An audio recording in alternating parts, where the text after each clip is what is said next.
સમાચારમાં હવે વાત કરી સુરતની તો સણિયા હેમાદ ગામના મિલકત ધારકો અધિકારીઓથી પરેશાન જોવા મળી રહ્યા છે। કોર્પોરેશનના અધિકારીઓ તેમને ખોટી રીતે હેરાનગતિ કરતા હોવાનો આક્ષેપ છે। હેરાનગતિમાં બાંધકામ અટકાવતા હોવાનો પણ આક્ષેપ છે।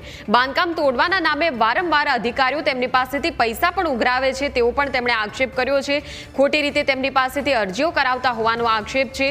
અરજીની તપાસ માટે અધિકારીઓ ઉઘરાણા કરતા હોવાનો આરોપ। જો પૈસા નહીં આપો તો બાંધકામ તોડી પાડવા આવશે તેવી અધિકારીઓ ધમકી આપે છે।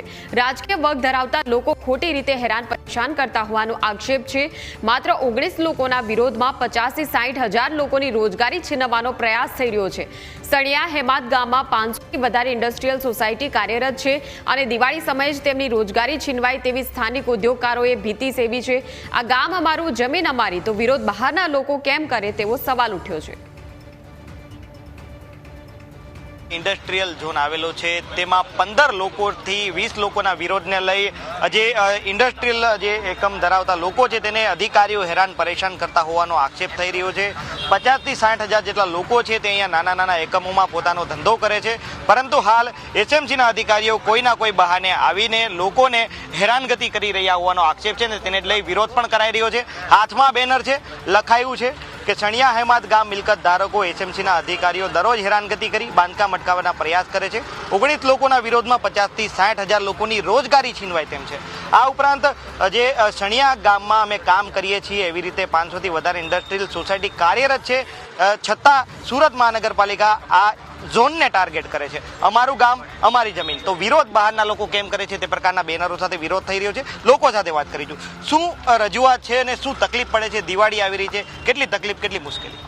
ભાઈ, અત્યારે અમારે ટેક્સટાઇલ ઇન્ડસ્ટ્રીમાં સિઝનનો સમય છે, પણ આજુ અહીંયાથી 1 કિલોમીટર આગે એક સોસાયટી છે, સાંઈ ગંગા સોસાયટી। સાંઈ ગંગા સોસાયટીવાળા એમ કહે છે કે આ વિસ્તારમાં ઇન્ડસ્ટ્રી ન હાલે। તો અમારું એવું કહેવું છે કે એસએમસીએ પરમિશન આપી છે, કોટન ઇન્ડસ્ટ્રીમાં ધારાધોરણ પ્રમાણે અમે કામ કરીએ છીએ અને આખા સુરતમાં કોટન ઇન્ડસ્ટ્રીમાં જે મશીનરી હાલે છે એ જ મશીનરી અમે હાંકીએ છીએ।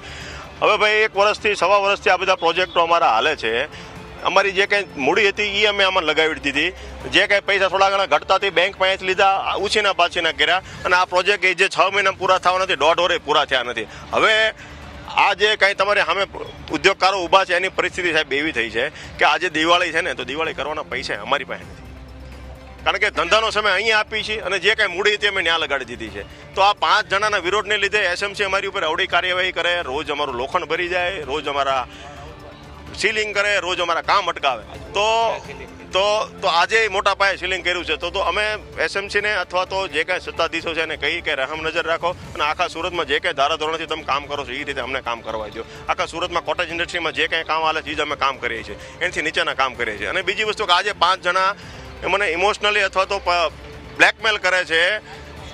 એ લોકો જે કંઈ ઇન્ડસ્ટ્રી હાકે છે એ લોકો કોટેજ ઇન્ડસ્ટ્રીમાં જ હાકે છે અને કોટેજનું અમારથી હેવી મશીનરી હાકે છે। તો આ તે બેવડા કેવા ધોરણ કે અમે હાકવી છીએ ત્યાં પાપ કરી છે ને એ લોકો હાકે છે ત્યાં બધું ઓકે છે।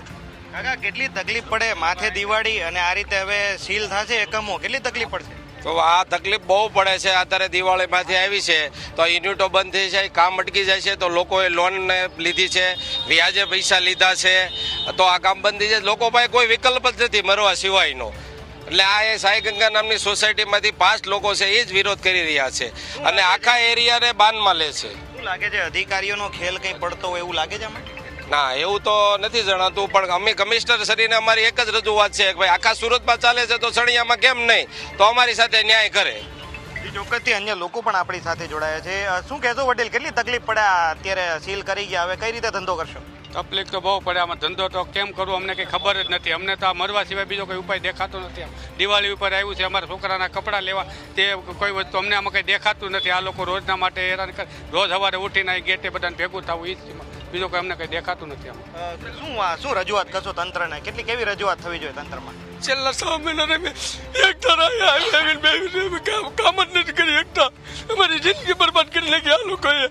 અમે શું કરવું એ ખબર જ નથી પડતી। અમારે ખાવું પીવું રહેવું, ઘરે રહેવું, કાયા રહેવું અને કંઈ કામ નથી કરવા। 7-8 મહિના કે 1.5 વર્ષ થયું, એકલા જેટલા પૈસા હતા અમે લગાવી દીધા। હવે અમારી પરિસ્થિતિ દિવાળી કેમ કરશો? દિવાળી આમાં કેમ કર્યું ભગવાન? અમને દિવાળી રહેવું કે નથી રહેવું એ તંત્રને શું રજૂઆત કરશો?